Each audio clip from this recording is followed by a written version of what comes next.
Qual é o seu posicionamento diante das adversidades que a vida nos propõe? Você tem orado com fé ou tem permitido que a tristeza invada o seu coração? Eu quero compartilhar um dos milagres que Pedro operou no nome de Jesus. Está lá no capítulo 9, seguimos aqui da nossa saga no livro dos Atos dos Apóstolos. Capítulo 9, versículo 39, está escrito assim: Pedro se aprontou e foi com eles. Quando chegou lá, eles o levaram ao quarto andar superior e todas as viúvas o cercaram, chorando, mostrando-lhe as túnicas e vestidos que Dorcas tinha feito enquanto ela estava com eles. Mas Pedro mandou que todos saíssem, ajoelhou-se e orou, e depois, voltando para o corpo, disse: Tabita, levante-se. Ela abriu os olhos e, vendo Pedro, sentou-se. E ele, dando-lhe a mão, ajudou-a a ficar em pé e, chamando os santos, especialmente as viúvas, apresentou agora ela viva. Dorcas era uma mulher que foi a única mulher no Novo Testamento a ser chamada de discípula de Jesus.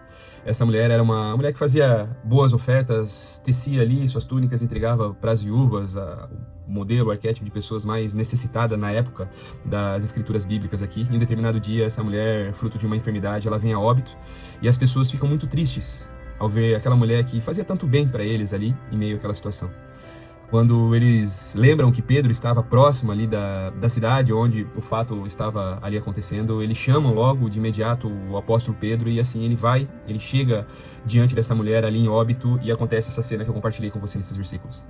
No meio de toda aquela tristeza, as pessoas urrando de dor ali naquela situação, chorando, clamando, possivelmente até já cansadas de tanto derramar as suas lágrimas, o apóstolo Pedro chega e nos traz um grande ensinamento.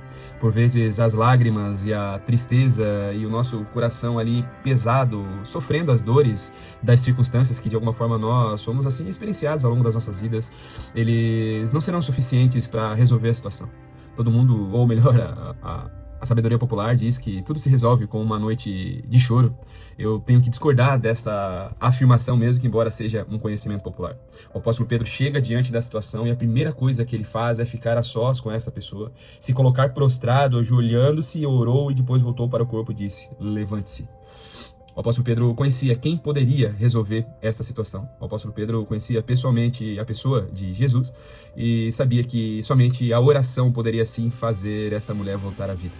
Não a tristeza, não o sofrimento, mesmo que embora isso seja digno e é bíblico que nós soframos e tenhamos esse nosso tempo de luto, mas se nós estamos em meio a uma adversidade, em meio a essa tristeza absoluta dos nossos corações, nós não devemos deixar de orar, porque na oração Deus certamente Ele nos surpreende, assim como surpreendeu todas essas viúvas, essas mulheres que estavam ali, que com uma oração, que com um tempo no secreto, o apóstolo Pedro manda que todos saiam, um tempo no secreto ali, ele e o próprio Senhor fez com que o milagre acontecesse e essa mulher voltasse à vida. Ela abriu os olhos e vendo Pedro, sentou-se. Ela dando-lhe a mão, ajudou a ficar em pé. E aí sim, chama todos os santos, chama as mulheres, chama as pessoas, mas especialmente as viúvas. Por quê? Porque existia um ensinamento para essas viúvas, que a partir daquele dia, todas as lutas, dores e sofrimentos que elas, porventura, viessem experienciar nas suas vidas, a primeira resposta dos seus corações, das suas vidas de forma pessoal e individual, seria orar e clamar ao Senhor. Que esta verdade esteja viva nos nossos corações.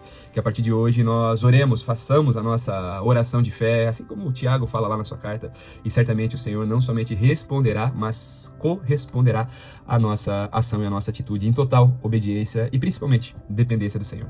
Guarde essa mensagem no seu coração e faça com que ela possa brotar nas próximas dificuldades que você for experimentar ao longo da sua vida. Deus abençoe você.